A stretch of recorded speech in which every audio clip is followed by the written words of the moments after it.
야곱 족속아 오라 우리가 여호와의 빛에 행하자.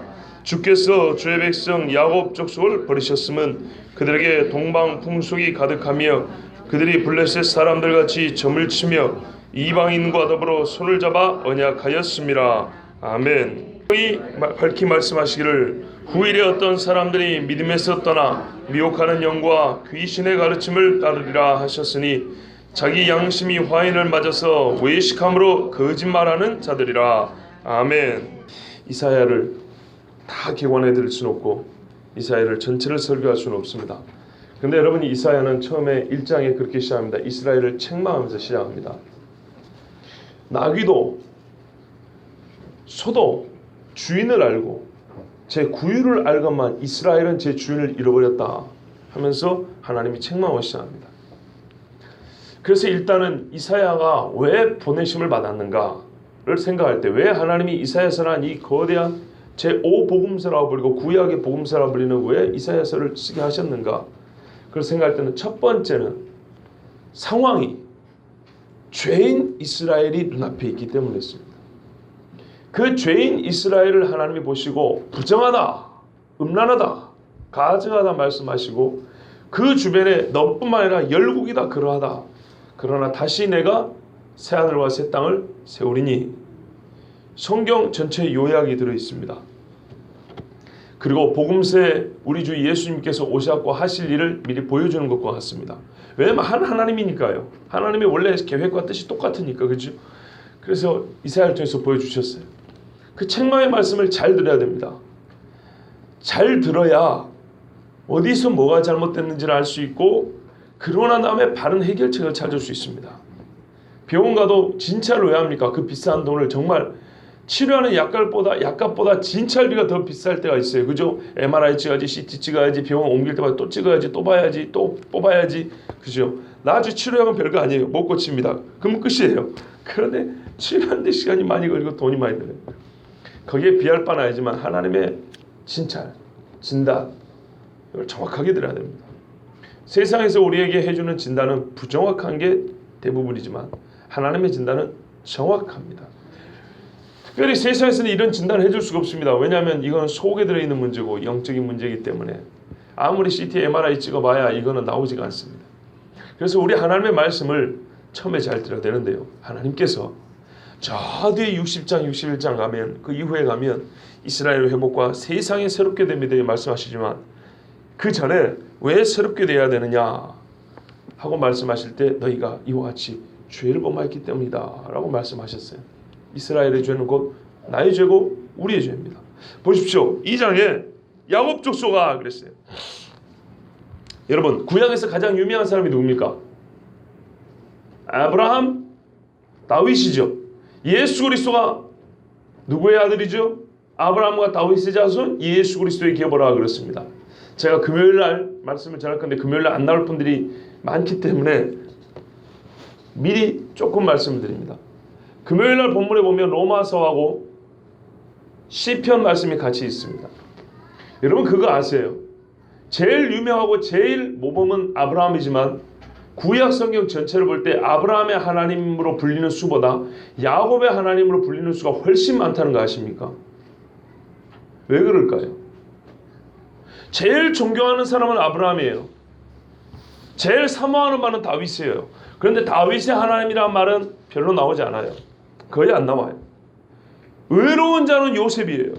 그죠? 요셉의 하나님 나오지 않아요. 한두 번 나올까 그래요.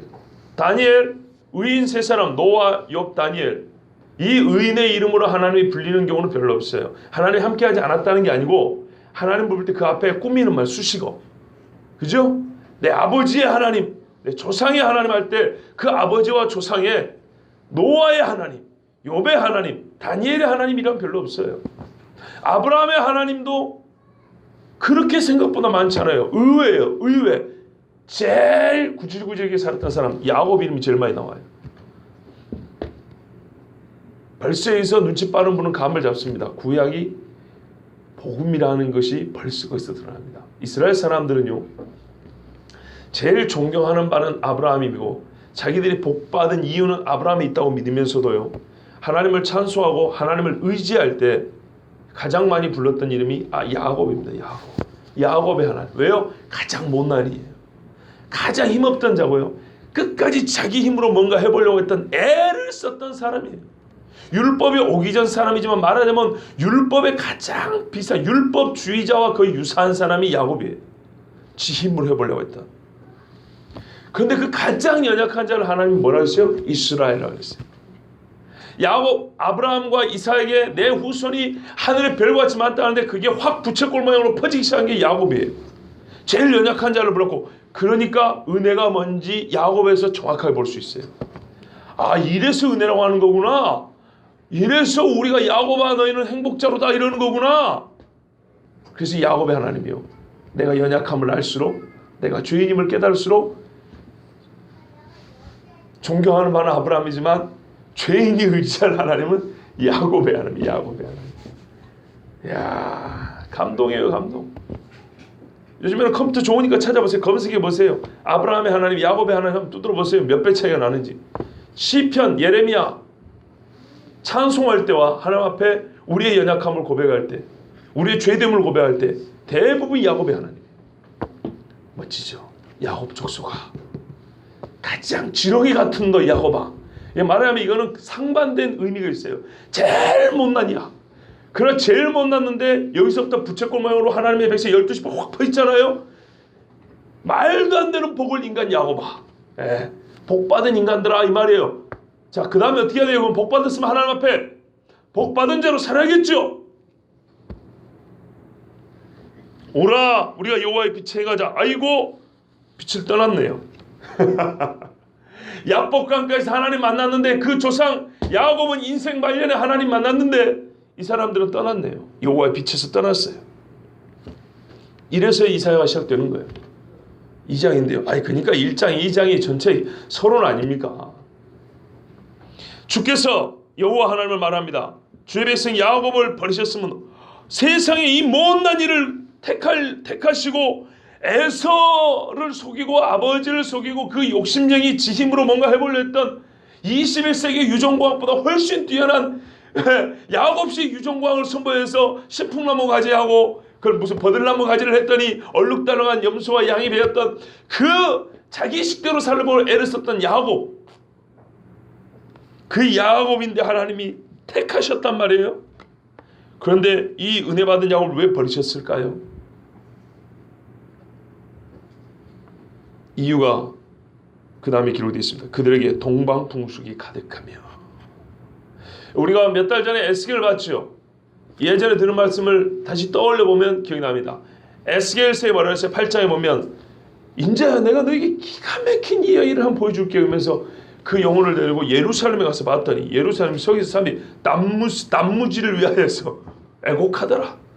동쪽에서 동방엽에 동쪽에 태양을 향하여 숭배하더라. 가지를 코에 두었더니, 이게 숭배하는 방식이라고 했잖아요. 하나님이 그런데 내가 이들을 내버려 둘 수 있겠느냐 말했어요. 그게 어디서부터 시작돼요? 그 동방풍속이란 말이에요. 여러분, 서양이 말하는 동방은 어딜까요? 동양. 동양이 어딥니까 여러분? 대표적인 나라를 한번 말씀해 보세요. 빨리 말씀하셔야 돼요. 설교 시간이 부족해요. 동양이 어딥니까? 대표적인 동양.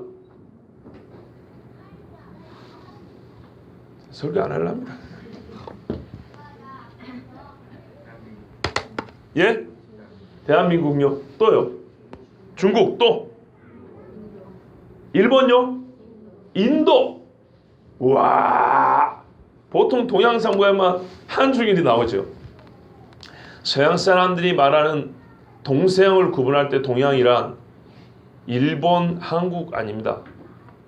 중국 정도 들어갑니다. 중국 정도 들어가고, 왜냐하면 중국 문화권이잖아요. 문화권이라고 그러는 거죠.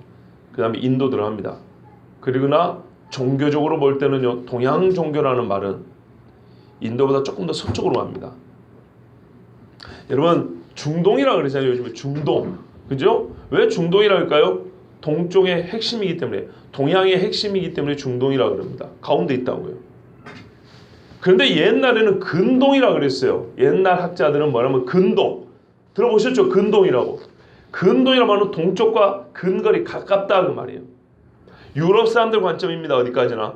유럽 사람들 볼 때 지중해를 바다를 놓고 서쪽은 서양이고 동쪽은 동양입니다. 그런데요, 그들이 볼 때 동양은 이라크, 이란 이런 지역들입니다. 그렇기 때문에 이 동쪽과 가깝기 때문에 지중해 해변인 팔레스타인, 터키, 시리아, 이스라엘 이쪽 이 바닷가에 있는 동네는 뭐냐? 동쪽에 가깝다고 근동이라고 불렀어요. 요르단이나 이스라엘 정도까지는 근동. 동쪽과 가깝다고. 그러면 동쪽이 어디란 얘기입니까? 그보다 조금 더 동쪽에 있는 나라 이라크, 이란 지역인데 옛날 고대 바벨론, 페르시아 지역을 동양이라고 불렀어요. 그래서 옛날에는 전쟁이 어떻게 됐냐면요. BC 300년 이전까지는 동양이 서양을 치는 전쟁입니다. 바벨론이 서양을 정복하겠다 옵니다. 느부갓네살, 다리오 왕, 페르시아, 아하수에로 왕. 여러분 젊은 사람들 영화 300 아시죠? 어디가 어디를 치러 와요? 페르시아가 헬라를 치러 옵니다. 그런데요, 우리가 잘 아는 알렉산더 대왕부터는 서양이 동양을 칩니다. 예, 알렉산더 대왕이 다리오 3세를 페르시아 왕을 꺾어버립니다. 그 이후부터는 역사가 어떻게 되냐? 서양 군대가 동양을 치는 쪽입니다. 계속 이렇게 나옵니다.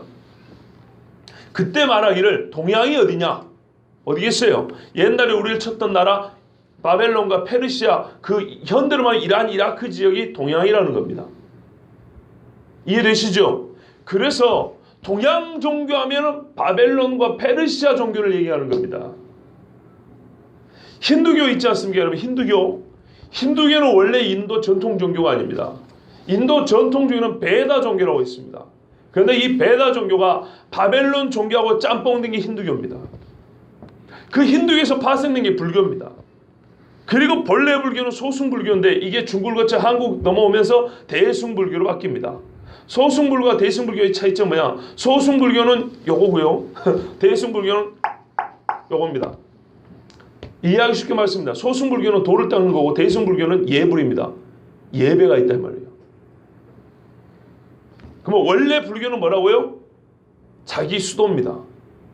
명상에 잠겨가지고 자기 수도에서 해탈이 이르는 겁니다. 이게 힌두교고요. 이게 어디서 왔다고요? 저 그 전에 바벨론에서 들어왔다 이 말입니다.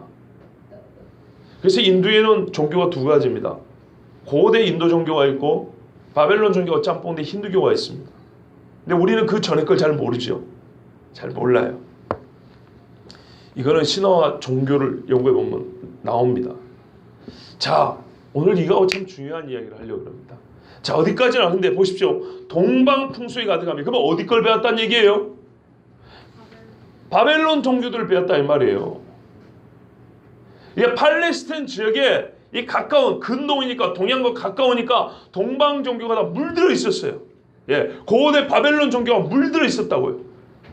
물론 그 외에도 다른 종교들도 있었겠지만요.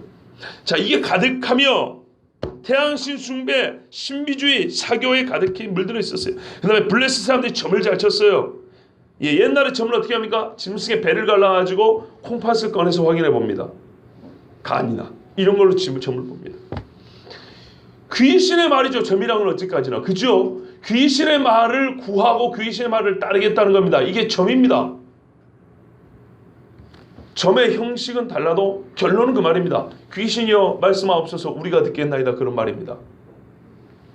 세 번째, 이방인과 더불어 손을 잡아 언약하였다. 여러분 보통 언약은 정치, 경제, 군사 조약들이죠. 그러나 정치, 경제, 군사, 교육, 문화 조약을 맺으면은 어떻게 되죠?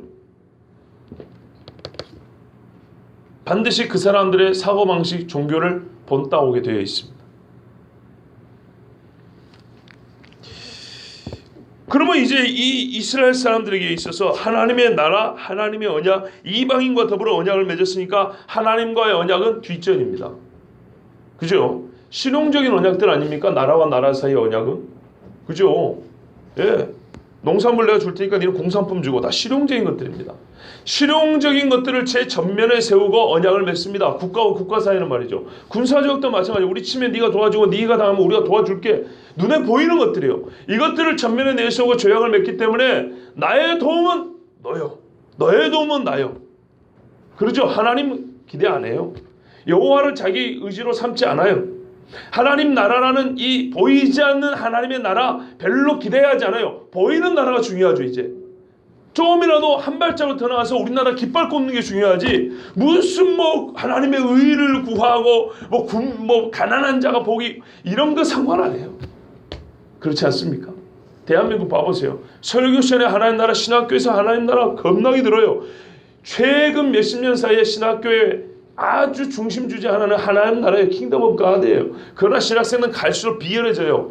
예? 수업 시간에 대리 출석 많이 시키고요.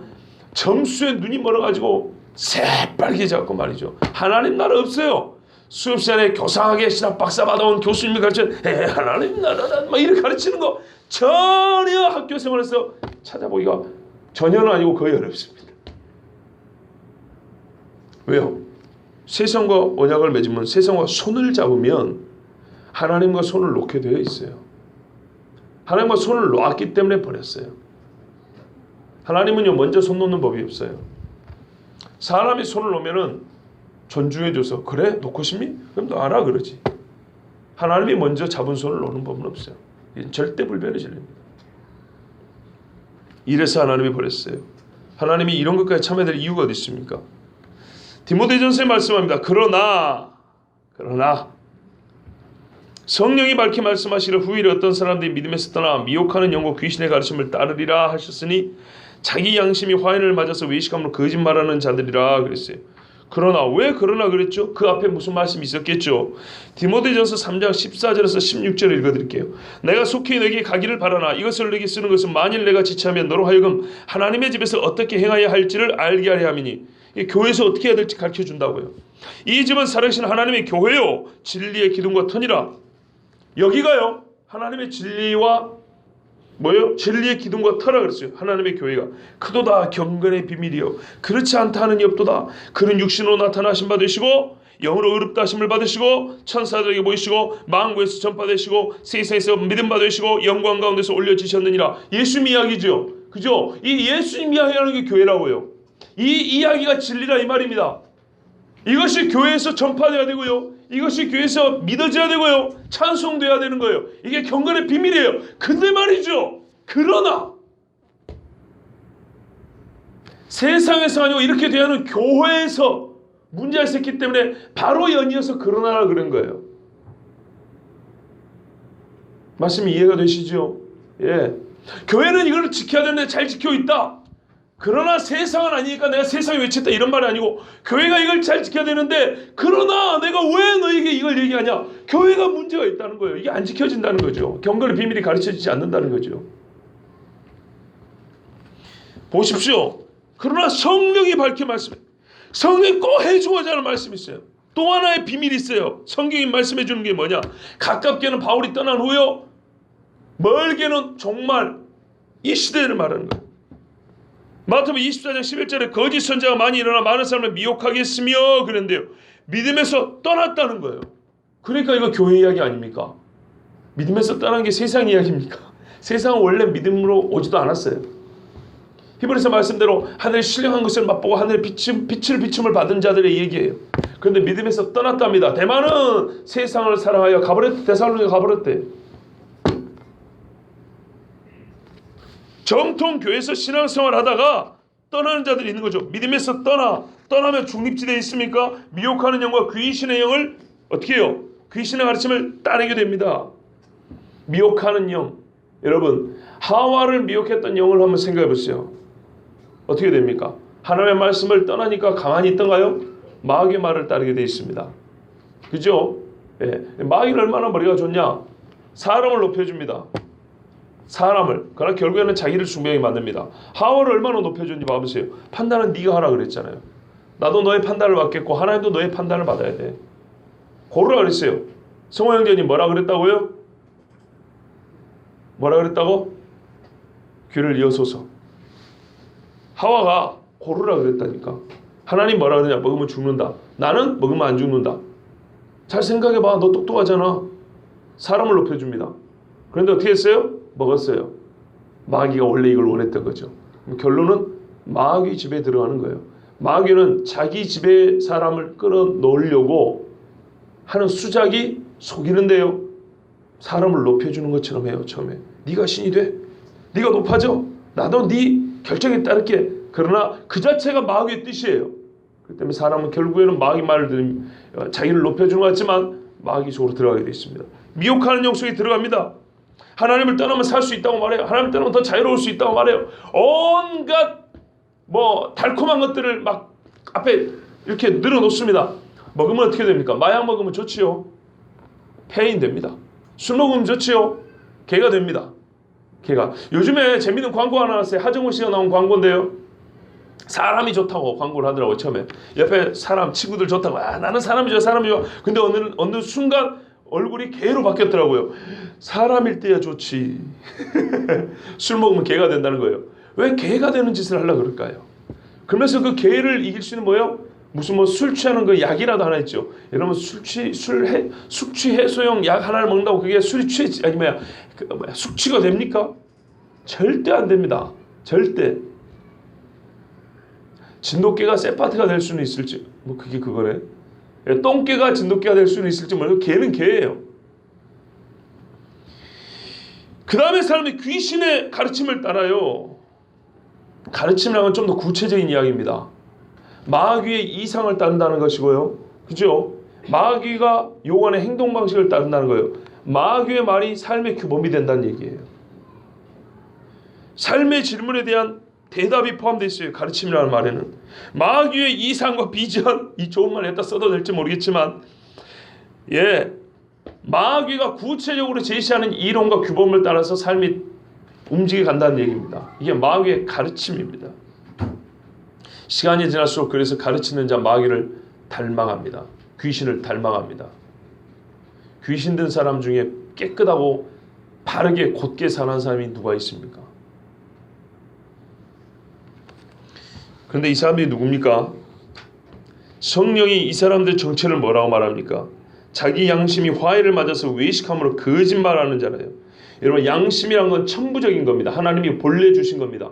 최소한의 선악을 분별할 수 있는 능력입니다. 내재되어 있는 기준점입니다. 이게 양심입니다.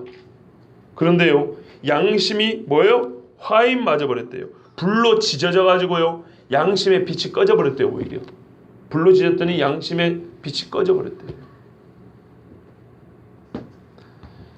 그런데 이것이 수동적으로 상실된 것이 아니고 자기의 능동적인 요구에 의해서 상실된 겁니다. 왜냐하면 여러분, 외식함으로 거짓말한다 그랬어요. 외식함으로 거짓말한다는 것은 절대 수동적일 수가 없습니다. 이건 연기거든요. 적극적이고 능동적인 거짓말입니다. 사람 스스로 마귀를 따르고 싶어서 적극적으로 능동적으로 계속 거짓말 해가지고 그 결과 어떻게 된다고요? 양심이 죽어버려요. 말세, 이런 사람들이 나타난다 그랬어요. 성령이 밝히 말씀했어요. 근데 어디서요? 교회에서. 믿음에서 떠나. 믿음에서 떠나 어느 지경까지 하냐? 귀신의 가르침을 따라. 귀신의 말이 진리요, 내 행동 규범이요, 내 소망이요, 내 이상과 꿈과 비전이요. 귀신의 가르침이. 그래서 귀신을 따라가요. 나는 세상이 좋아서 능동적으로 속아붙이고 싶어요. 교인들에게도 나 잘 믿는 것 같이 하면서도 뒤에서는 마귀를 따르는데 혈안에 대해서 애를 쓰고 있어요. 그러면 사람 앞에서 아닌 척. 이거는 매우 전략적이에요. 이거는 고의적이에요. 수동적이고 능동적이에요. 아주 작전이 치밀한 거예요. 그렇게 해서 믿음을 떠나간답니다. 성령이 이거를 우리에게 꼭 가르쳐주고 싶다 그랬어요. 바로 이런 일이 있으니 어찌 하나님께서 이스라엘을 버리지 않을 수가 있고 요한계시록 교회들을 책망하지 않을 수 있겠습니까? 여러분, 책망하는 건 사랑하기 때문이에요. 사랑하니까 이스라엘도 책망하고 교회도 책망하는 겁니다. 지금도 교회에서 믿음의 말씀을 들으면서도 미혹하는 영과 귀신의 가르침을 따르는 분들이 많이 있고요. 하나님의 심판을 두려워하지 않는 사람들이 많이 있어요. 그래서 오늘 저는 성령이 이 경고에 귀 기울이기 위하여서 여러분에게 말씀을 전합니다. 그 중에 사실은 강의를 해야 더 적합한 성격상 그렇게 보이긴 하지만 우리는 따로 강의 시간을 마련할 수가 없기 때문에 여러분 전체를 말씀입니다. 그러나 여러분 전체가 꼭 드려야 될 말씀이기 때문에 오늘 이 말씀에 바탕하여 과연 이 시대에 귀신의 가르침이 뭘까? 미혹하는 영들이 뭘까? 우리가 하나님을 믿는 것 같지만 동방풍성과 블레사람처럼 점을 치는 것과 같은 그런 영적으로 가증한 짓을 행하고 있고, 나도 모르게 믿음에서 떠날 수 있고 매우 능동적으로 떠날 수도 있는데, 그런 위험 뭐가 있을까? 많지요. 너무너무 많지요. 그러나 그 중에 일단 세 가지를 정해가지고 오늘 낮 오후 그리고 수요일까지 여러분의 말씀을 전하려고 합니다. 첫 번째 주제는 요가입니다. 아주 요즘에 유행이죠. 그죠? 유행인 요가에 대해서 한번 여러분 말씀 전하려고 합니다. 이 요가는 저는 이렇게 부릅니다. 망국의 유행이라고 합니다. 망국의 유행. 여러분 중에서 요가에 대해서 거부감을 가진 분이 몇 분이나 되십니까? 솔직히 양심적으로. 제가 여러분의 몇 번 요가를 지나가는 말로 몇 번 이야기를 했어요. 그래서 약간 조심을 하실 수는 있지만은 그 전에, 제가 그런 이야기 하기 전에 1년 전에 한번 돌이켜보세요. 그러면 1년 전에 요가에 대해서 나는 부정적인 생각을 했다, 나는 요가에 대해서 거부감을 가졌다 하시는 분 손 들어보라면 아마 거의 없을 거라고 봅니다. 별로 관심이 없었거나 아니면 그냥 그렇겠지, 그리고 나도 요가 한번 해볼까, 살이나 빼게, 이런 생각들 분명히 해보셨을 겁니다. 그 누가 요가 해갖고 나 요가 해갖고 몸매가 좋았으면 그래 이렇게 생각했지. 너 그런 거 하면 안 돼 이렇게 생각하는 사람은 저는 거의 100% 없었다고 생각합니다. 그래서 망구의 유행이라는 거예요. 왜요? 깨닫는 자도 없고 그게 뭔지 생각하는 분들도 없고. 그러니까요.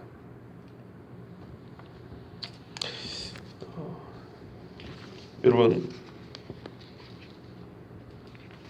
교회 문화센터에서 요가 교실을 개설하고 돈벌이를 합니다. 제가 옛날에 섬겼던 교회에서 실제로 그랬습니다. 저는 국어를 가르치는 선생이었고 어떤 아가씨가 왔고 요가를 가르쳤어요. 네, 교회에서. 돈벌이가 잘 됐죠. 왜? 사람들이 요가 좋아하니까요. 그래서 망구의 유행이라는 겁니다. 얼마나 유행이 됐냐면, 이게 벌써 제 결혼하기 전 이야기니까요. 교회에서 문화센터가 왜 개설된지 아십니까? 문화센터 전문 컨설팅하는 목사들이 있었어요. 아세요 그런 거? 정말 이런 것까지 얘기하면 더럽고 추잡해가지고 얘기가 그런데, 어떻게 하면 교회가 돈벌이를 할 수 있는지를 가르쳐주고 그거를 설계해주는 목사가 있다니까요. 목사들이 다니면서 그걸 가르쳐주는 거예요. 저녁 예배 때 초청해갖고 문화센터를 어떻게 해야 되냐, 그래가지고 개설해요. 돈벌이가 잘 된 데도 있고 안 된 데도 있고, 동사무소나 구청에서 하는 걸 교회에서 한다고요. 왜 굳이 거기서 잘하는 걸 교회에서 해야 되냐. 거기에 개설된 과목들이 성경이 아니에요. 다 세상 거예요. 네? 가난한 애들 공부 좀 가르쳐주면 나 그런 거는 찬성이에요. 근데 그게 아니고 세상에서 사람들이 좋아하는 그런 과목들을 갖다가 개설해놓고 돈 벌어요. 그리고 제가 있을 때도 부목사님, 사모님을 거기에 장으로 세워가지고 맨날 주판 두드리게 해요. 네? 할 짓입니까? 나도 돈벌이가 잘 안 됐을 거예요. 그럼 아마 안 하는 걸로 제가 지금 알고 있어요. 근데 그때 당시에 그랬어요. 교육자들 동원했어요. 그래서 제가 동원된 겁니다. 국어 강사로.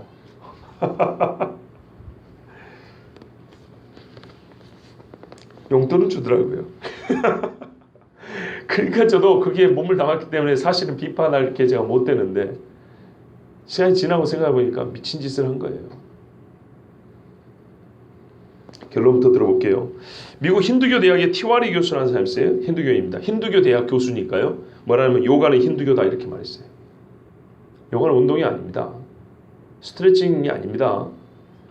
이렇게 말했어요. 요가라는 말의 실제 의미는 사람들을 기겁하게 할지도 모른다. 힌두교 교수가 하는 말 들어보세요. 많은 사람이 생각하는 것처럼 몸을 구부렸다 폈다 하는 것이 요가가 아니다. 요가는 무엇인가와 연결됨으로써 연합한다는 뜻이다. 요가는 무엇인가와 연결되면서 연합한다는 뜻이에요. 요가는 기본적으로 우주의 에너지와 연합한다는 뜻이에요. 결합된다는 거예요. 저번에 말씀한 2010년에 보면 아바타에 보면 꼬리가 생명나무 밑에서 이런 거 있죠. 젊은 분들 한번 봐보세요. 거기 보면 요가가 뭔지 힌두교가 뭔지 알 수 있어요. 이 경우 무엇인가는 본질상 영적인 것이다. 무엇인가 연결되는데 그 무엇인가가 영적인, 즉 영적인 것과 연결된다는 것이 요가래요. 요가술을 다루는 주요 책들에서 사마다, 짜크리스, 군달리니 그리고 나마스테 같은 단어들이 페이지마다 나온다. 이 단어들 하나하나는 인간이 신이라는 영적인 견해를 반영하고 있다고 그랬어요. 여호와에 쓰는 용어들은 전부 다 본질이 무슨 말이냐? 인간의 신이라는 뜻을 담고 있다고 그랬어요. 어떤 요가 교사도 이 점을 돌리지 않고 인정할 것이다. 예를 들어보자. 나마스테란 내 안에 있는 신이 당신 안에 있는 신과 인사한다는 뜻이라, 이런 말이에요. 요가 배우면서 나마스테 하면서 인사한다는 말은 내 안에 있는 신이 네 안에 있는 신과, 우리가 서로 얼굴 보고 인사하는 게요, 내 안에 있는 신하고 네 속에 있는 신하고 인사한다는 뜻이래요. 목사가 속된 말을 하지 말라고 아버지가 그렇게 주의를 줬지만 저는 화가 나서 안 할 수가 없어요. 이런 연병할 것을 돈 주고 하겠습니까?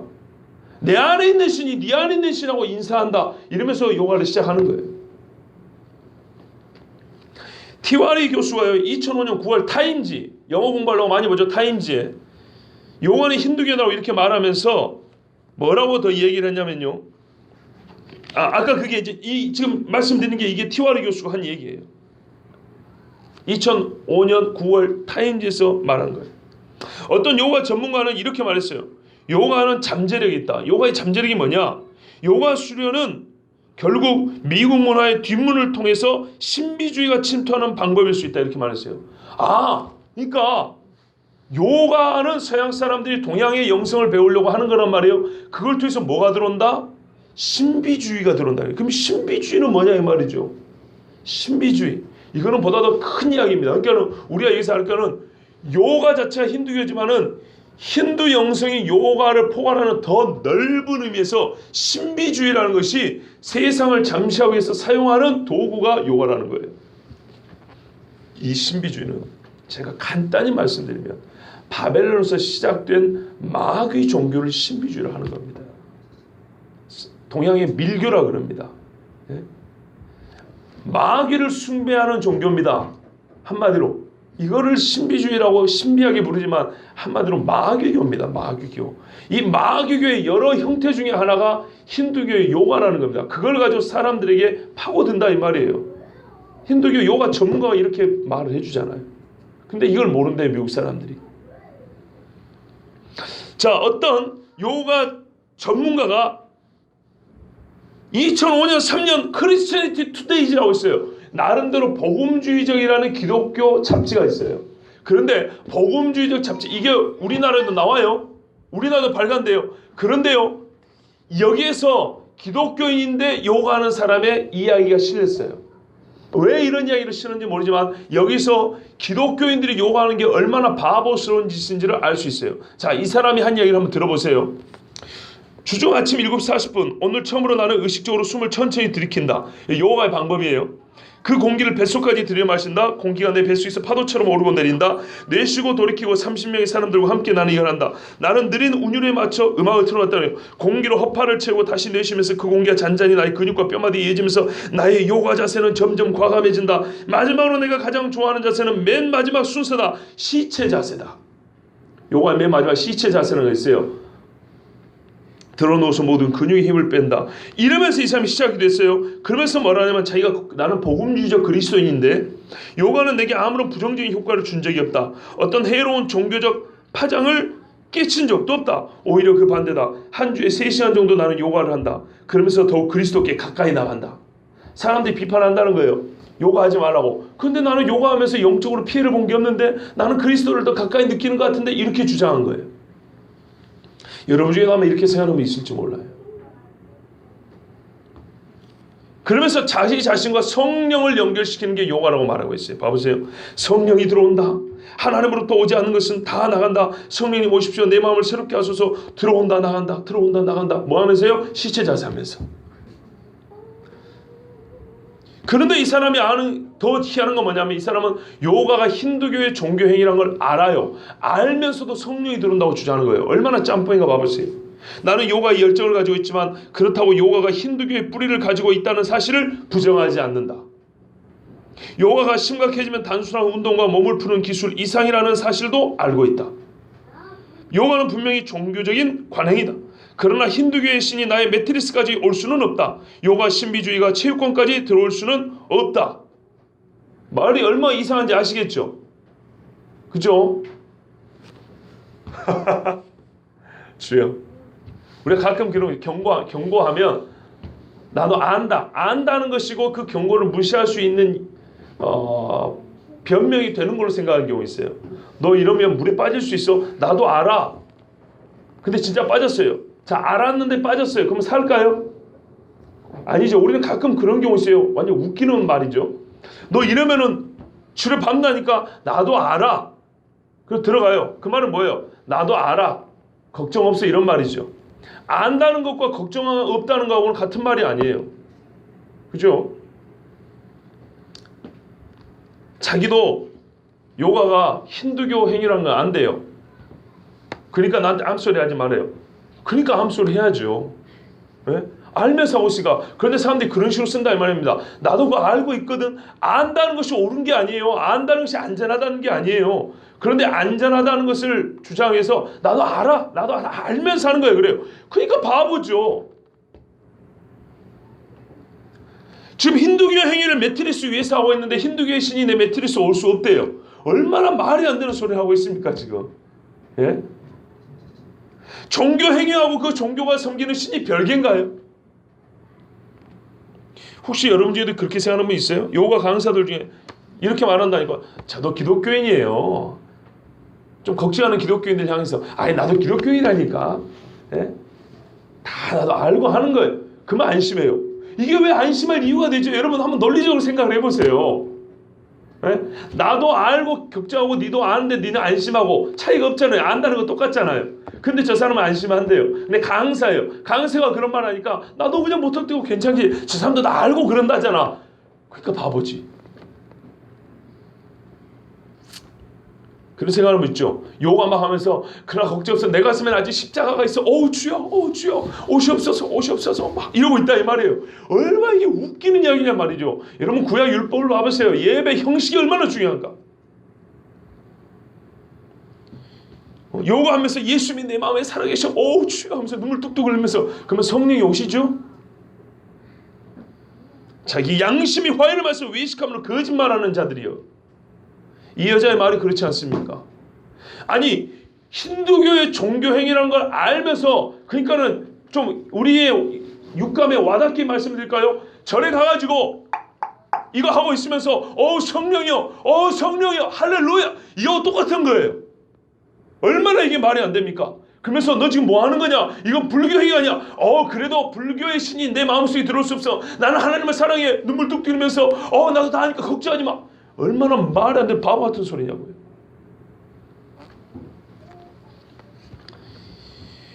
데이비드 제로마이어라는 사람이 이런 말씀했어요. 셀 수 없이 많은 미국인들이 요가, 명상 같은 힌두교 수행을 따라하면서 의식의 변형을 발전시키고 힌두교에서 말하는 깨달음 그리고 다양한 비밀 종교적인 수련법들을 추구하고 있다.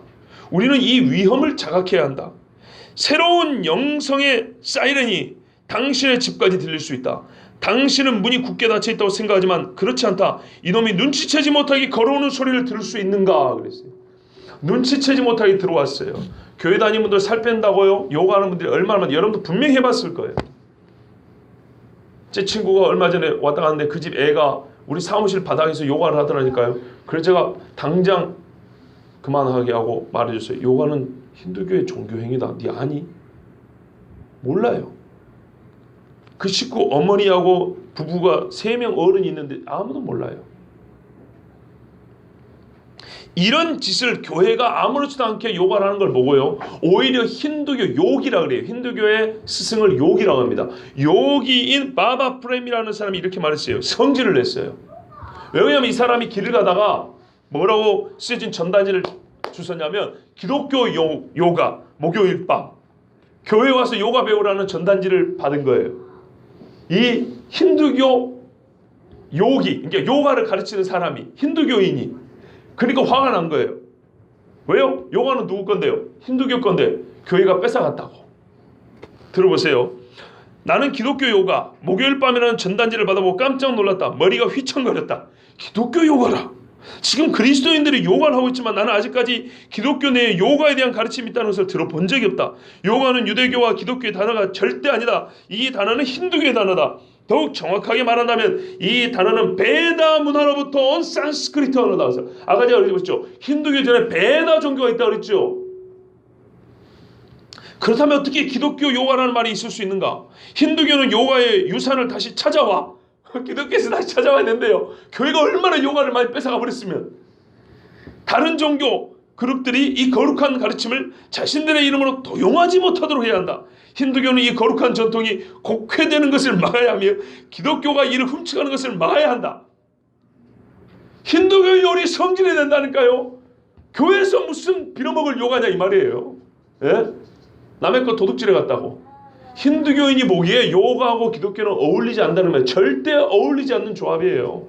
그런데 기독교인들이 좋아라 한다니까요. 창조와 진화는 어울릴 수 없어서 과학자들은 창조를 절대 부정하지만 목사들은 진화를 수용해가지고 진화적 창조, 예? 점진적 창조, 이런 거짓 교리들을 만들어낸다 이 말입니다. 멍청하다 소리 안 들으려고. 목사들이 답답하다 소리 안 들으려고 요가가 괜찮다고요. 예? 기도하시고 하면 된다고. 주여. 지금 기독교인들이 요가하면서 얼마나 부끄럽고 수치스럽고 더러운 짓을 하는지 한번 보십시오. 예? 얼마나 이게 더러운 짓인가 보시라고요. 힌두교인들한테 욕이나 얻어먹어가면서. 여러분, 힌두교 성찬식이 마음에 든다면 어쩔 수가 없습니다. 교회 밖으로 저는 조용히 내버려 드립니다. 예. 육체의 때가 끝날 때 그렇게 요가를 하고 힌두교 성찬식이 좋다고 나가는 분에게서는 제가 영혼의 책임을 질 수가 없고요. 마음도 없습니다. 본인 영혼에 대한 책임은 본인이 원래 지는 것이지만 특별히 제가 목양적 책임도 질 생각이 없습니다. 이런 요가는 크게 세 가지가 있습니다. 지나나 요가라는 게 있고 카르마 요가라는 게 있고 박티 요가라는 게 있어요. 맨 앞에 거는 지식이고요. 두 번째는 행위고요. 세 번째는 헌신입니다. 이게 이름하여 신과 합일에 이르는 요가의 방식들입니다. 보통 한국에 들어온 것들은 행위 중심의 요가들입니다. 그러나 근본적으로는 요가 세 가지는 해탈에 이르는 길, 신과 내가 하나라는 것을 깨닫는, 즉 깨달음을 위한 행위가 요가입니다. 여기서는 죄가 없어요. 예, 신과 내가 하나라는 깨달음만 있으면 돼요. 근데 신은 어떻게 하죠? 불사죠. 죽지 않아요. 그럼 무슨 말인가? 나는 죽지 않아요. 내가 죽지 않는데 죄의 삭선 사마이라를 들 필요가 있을까요? 이게 요가입니다. 불사, 불고통, 고통이 없어요. 요가면 그 순간 황홀경에 빠지니까요. 앞에 놓은 것처럼. 불죄, 나는 죄가 없다는 깨달음. 이게 요가입니다. 그런데 과연 그리스도인이 요가를 할 수 있습니까?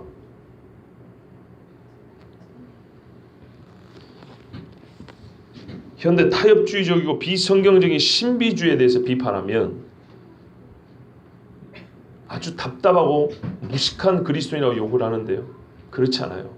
오히려 그런 사람들이 힌두교가 뭔지 몰라서 그래요. 자기들이 무식해서 그래요. 아까 제가 나마스테 이야기를 하나 해줬죠. 그 외에 몇 가지 중요한 게 있어요. 힌두교 영성에서 제일 큰 힘, 그게 뭐냐면 꾼달린이라는 겁니다. 쿤달리니. 우리는 어떤 힘으로 살아요? 성령으로 살죠. 힌두교의 영이 있어요. 쿤달리니. 뜻은 뱀입니다. 뱀의 힘으로 삽니다. 요가 동작은요, 사람의 힘에서 나오는 게 뱀의 힘으로 하는 겁니다. 이 뱀의 힘, 우주를 움직이는 이 뱀의 힘을 받아들이는, 쉽게 말해 혈, 사람 몸에 받아들이는 구멍이 있어요. 그거를 차크라라고 합니다. 차크라. 이 차크라를 여는 행위가 요가라는 겁니다. 그 동작들이 사람 몸에 있는 부분의 그 차크라를, 그 동작을 하면 여기에 있는 게 열리고 저 동작을 하면 여기에 있는 게 열리고, 그게 열리게 하는 동작들이에요. 그게 요가입니다. 특히 이 정수리 부분에 기혈이 있어요. 예, 이게 차크라 중에 왔다 최고입니다. 그 다음에요, 이 영적 수행을 하는 사람은 이 미간이 있죠. 예, 이 미간을 통해서 영적인 강한 느낌을 빡 받는다 그럽니다. 힘을 느낀다 그럽니다. 이런 것들을 여는 동작이 요가라는 거예요. 그래서 나는 신이다라는 느낌이 온다 이 말입니다. 여러분, 마귀가 왕의 시대를 만들려고 준비를 하고 있습니다. 이름하여 마귀의 시대, 뉴 에이지라고 합니다. 들어보셨어요? 뉴 에이지? 뉴 에이지라는 단어가 우리나라에 쓰이게 된 거는 거의 지금 한 25년 됐습니다. 제가 92년도에 중학교 다닐 때 기독교 서점에서 마귀는 마침내 대중문화를 선택했습니다라는 책을 사서 읽었어요. 제발 그런데 관심을 좀 가지세요, 여러분. 네, 점수에만 관심을 갖지 말고. 거기에 읽어보니까 신상원 씨가 쓴 책인데요. 거기에 이미 나왔어요. 서양에서는 마귀가 어떻게 대중문화를 사용을 해가지고 사람들의 마음을 미혹하는지 마트에서 틀어주는 음악까지도 분석을 해놨어요. 92년도에 이미요. 근데 여러분 2015년을 살면서도 마트에서 나오는 음악도 어떤 의미로 어떤 목적을 가지고 트는지 그런 건 잘 별로 관심 안 가시죠. 근데 25년 전에 그걸 관심 가진 그리스도인들이 있었어요. 서양에서는 그보다 전 80년대 이야기예요. 뉴 에이지 영성이라는 게 있어요. 뉴 에이지 영성. 1999년도에서 2000년 넘어갈 때 뉴 밀레니엄 새천년이 시작될 때 세계적인 공연을 한 사람이 있었어요. 그 사람 이름은 까먹었는데요. 어디서 했냐? 이집트 피라미드에서 했어요. 이집트 피라미드. 그러면서 새 시대를 했다고 새 영적 기운이 내려오라고 거기서 북침해서 난리를 했어요. 뉴 에이지 영성의 뉴 에이지 시대의 영성입니다. 그 마귀의 세상 뉴 에이지 새 세상을 만들려고 하는데 사람들을 영적으로 미혹하는 여러 수단 중에 하나가 요가라는 겁니다. 여러분 정치적으로 뉴 에이지가 언제 시작된지 아십니까? 이름하여 신세계, 영화 신세계 말고 진짜 신세계가 언제 시작된지 아십니까? 1989년도입니다. 1989년도에 무슨 일이 벌어졌습니까? 베를린 장벽이 무너졌습니다. 베를린 장벽이 무너짐으로 인해서 이제 지구는 새로운 세계로 접어들었다 했습니다. 2000년이 아니고 1989년도에. 제 말이 거짓말 같으면 그때 나온 신문들 한번 찾아보죠. 1999년도에 서양의 어떤 정치인이 이렇게 말했어요. 우리가 새 세계로 접어든 지 10년 되었다 그랬어요. 89년에 베를린 장벽이 무너졌기 때문에 여러분 우리는 거대한 그림을 봐야 됩니다. 마귀는 전 세계가 옛날에 바벨탑을 쌓고 성을 쌓은 것처럼요. 정치와 종교가 하나 된 것처럼 그 작업을 오래전부터 시작을 했습니다. 그리고 이런 새 세계, 새 시대의 영성을 1960년대 미국에 급속도로 전파시켜 놨습니다. 그래서 그게 시간이 지나면서 미국에서 공부한 사람들이 돌아오는 80년대와 90년대가 돼서 한국에도 뉴 에이지 영성이 들었고 뉴 에이지 음악, 뉴 에이지 태교 이런 게 시작된 겁니다. 그게 상업화, 돈벌이 수단으로 활용된 건 2000년 들어서 본격화됐고요. 지금은 그게 아무렇지도 않게 이제는 건강으로 웰빙이라는 이름으로 우리에게 파고든 게 요가라는 이 말입니다. 그걸 읽을 수 있어야 됩니다. 서양에서는 이미 60년대 이야기입니다. 60년대. 그보다 그 전에 이 힌두교 영성이 서양으로 가기 전에 힌두교인 중에 서양 사람들에게 아주 큰 인기를 끈 사람이 있었어요. 누굴까요? 힌두교인인데 서양 사람들에게 지금 성인으로 추앙받는 사람. 간디죠, 간디. 간디가 좋아했던 책이 뭔지 아십니까? 뭐 힌두교 경제들 좋아하죠, 당연히. 근데 그가 좋아했던 게 성경입니다. 성경에서 어디를 좋아했을까요? 간디가 좋아하는 성경 구절. 팔복입니다. 회개하라 천국이 가까웠느니라 아니에요. 예수 그리스도께서 우리의 죄를 위하여 속량하셨나니 이런 말씀 아니에요. 간디가 좋아하는 거는 팔복입니다. 즉 팔복에서 나온 인간의 삶은 말이죠. 이 세상 사람이 아니에요. 가난한 자는 심령이 가난한 자는 복이 있나니 심령 영적이죠, 그죠? 이게 성령인지 귀신령인지 어쨌든 이 사람들이 영적이라는 것은요. 성령을 얘기하는 거 아니에요. 어쨌든 간에 영이 나오니까 심령이 가난한 자는 복이 있나니 천국이 저희 것이며 벌써 느낌이 좀 오잖아요, 그죠? 예, 온유한 자는 땅을 기업으로 받. 이거는 그때 당시 제국주의하고는 어울리지 않는 이야기예요. 이 땅에 사는 사람들의 얘기가 아니에요. 근데 예수님이 이 땅을 살아가는 사람들에게 이 땅을 살아가는 사람이 절대 따를 수 없는 아주 기가 막힌 영적인 비밀을 가르쳐 준 거예요. 그러면서 이 팔복을 보고 지금도 예수 십자가를 좋아하지 않고 예수는 좋아하지만 십자가는 좋아하지 않는 사람은 팔복을 좋아합니다. 그러면서 간디가 그랬어요. 나는 힌두교의 바가바드 기타, 힌두교 경전입니다. 바가바드 기타하고 저도 이 해석된 바가바드 기타를 읽어봤어요. 요거하고 분명히 달라요. 근데 이거하고 예수의 가르침, 성경하고 나는 모순을 못 느낀다 그랬어요. 왜요? 팔복을 보고 어떤 신비한 영적 세계만을 거기서 찾았으니까. 그러면서 조화를 기독교와 힌두교가 조화를 이루는 게 뭐가 어렵냐 그랬어요. 그래서 성경을 보라고 가르쳤어요. 이 사람은 예수 믿으라는 게 아니고요. 그 신비한 영적인 지식을 성경 통해서 배우라고 그래서 읽으라고 그랬어요. 자기도 읽는다 그랬고요. 깐디가 그래놨으니 힌두교인이나 서양 사람들이나 뭐 얼마나 부담을 갖겠어요. 그죠? 거기다가 산업화를 끝내고 월남전쟁하고 하면서 서양 청년들이 전쟁에 대한 서양 이 기술 문명에 대해서 아주 회의감을 느낄 때, 영혼의 공허함을 느낄 때, 그때 따뜻한 바람처럼 동양 영성이 불어오니까 좋다고 빠져든 겁니다. 그리고 그거를 오히려 동양 사람인 한국 사람들이 가가지고 배워가지고 서양 신학교에서 그걸 가르치니까요. 배워가지고 다시 돌아와서 한국에서 다시 가르칩니다. 여러분, 진짜로 귀신의 가르침과 미혹의 영이 교회도 깊숙이 들어와 있습니다. 과거에는요, 교회가 세상과 달랐기 때문에 사람들이 믿거나 배척을 했어요. 뭐 시간이 없어서 이것만 이제 말씀드리고 마칩니다. 잘 한번 생각해 보세요.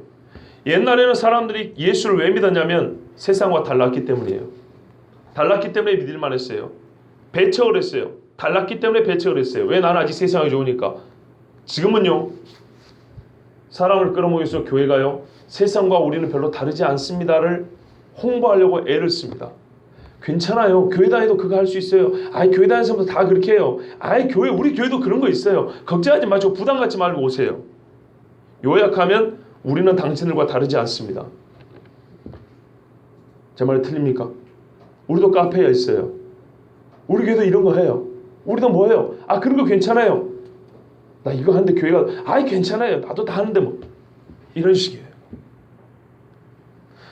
세상과 다르지 않다는 것을 은근히 또는 대놓고 홍보함으로써 사람들을 교회로 끌어모읍니다. 얼마나 다른지 여러분 한번 내 스스로 생각을 해보세요. 옛날에는 다시 말씀드립니다. 사람들이 교회를 오거나 안 오거나 오든지 안 오든지 이유는 다르기 때문이었어요. 그런데 지금은요, 오든지 안 오든지 이유는 같기 때문이요. 와봤더니 똑같네. 이런 놈은 교회 뭐하러 다녀? 똑같네? 부담 없이 다닐 수 있겠네. 종교인으로서. 그래서 와요. 이렇게 많이 변해버렸어요. 기독교인들 요구합니다. 나도 그리스도인입니다. 여러분 괜찮아요. 요가 그거. 저 보세요. 아무렇지도 않잖아요. 그건 당신 생각이지. 그러면서 많은 기독교인들을 요가 세계로 끌어들입니다. 요가는요, 행위만 하는 게 음악도 있고요, 향도 있고요, 신체 접촉도 있고요, 별게 다 있습니다. 아까 말했듯이 말하는 것도 있어요. 암송하는 것들도 있어요. 그런데 이게 뭔지 모릅니다. 관심도 없습니다. 나는 살 빼러 왔을 뿐이에요. 하나님, 살 빼러 왔을 뿐이에요. 몸 좀 유연하게 스트레칭 좀 하러 왔을 뿐이에요. 아버지여, 저들을 용서하옵소서. 자기들이 하는 일을 알지 못함이니이다. 3월달에 말씀드렸죠. 알지 못하는데 왜 용서를 해줘야 됩니까? 무지는 죄에 대한 변명이 될 수가 없습니다. 무지는 면죄부가 아닙니다. 그리고 가르쳐주지 않습니까? 왜 무지합니까? 게으르기 때문이에요. 알려고 애를 썼는데 모르는 것이 아니고 알 마음이 없었기 때문 아닙니까? 인터넷만 떠들어봐도 용어가 뭔지 치면 나오는데 요즘에 물건 하나 살 때는 인터넷 난리를 치면서 왜 그런 건 안 찾아보죠?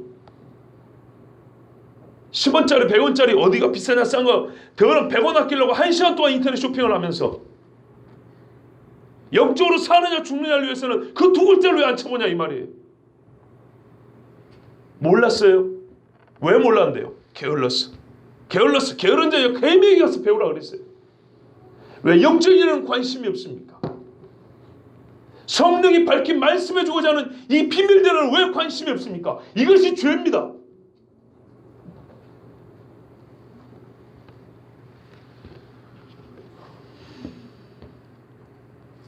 오늘 우리 전도사님들 아마 보셨을 거예요. 제 책상에 이만큼 쌓여있는 책들. 그게 다가 아니에요. 더 있어요. 오늘 후에 관상에 대해서 얘기할 겁니다. 불교. 지금 힌두교 이야기했죠. 사실 이 짧은 시간에 다 할 수도 없고 제가 아는 것도 이거밖에 안 돼요. 그런데요, 왜 목사가 불교 책을 갖다 놓고 힌두교 책을 갖다 놓고 봅니까? 말세 이런 미혹하는 영들의 그 괴계를 간파하기 위해서 그들이 뭘 말하는지를 알아야 되기 때문입니다. 여러분은 관심이 없을지 몰라도 여러분에게 제가 이거를 말해줘야 될 책임이 있기 때문입니다.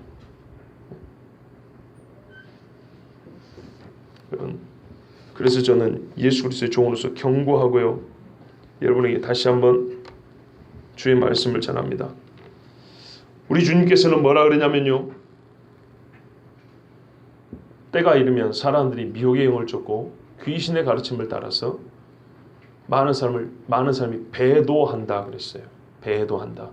이거는 몰라서가 아니고 의도적으로, 매우 전략적으로, 거짓으로, 외식함으로 거짓말하는 자들이라 그런 말씀했어요. 절대 핑계할 수 없습니다. 절대로. 그래서 우리 주님은 요한계시록 말씀입니다. 음녀 바벨론에게 있는 살아난 자녀들에게 내 백성아 나오라, 그들과 함께 멸망당하지 말고 나오라 말씀하셨어요. 여러분, 요가는 운동이 아닙니다.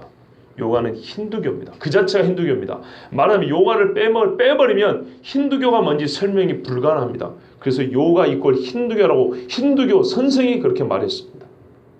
그런데 어리석게도 꿋꿋이 요가는 운동입니다라고 주장한다면 그 자기 이론 때문에 죽을 것입니다. 여러분, 절대로 요가하지 마십시오. 요가는 힌두교입니다. 기도하겠습니다.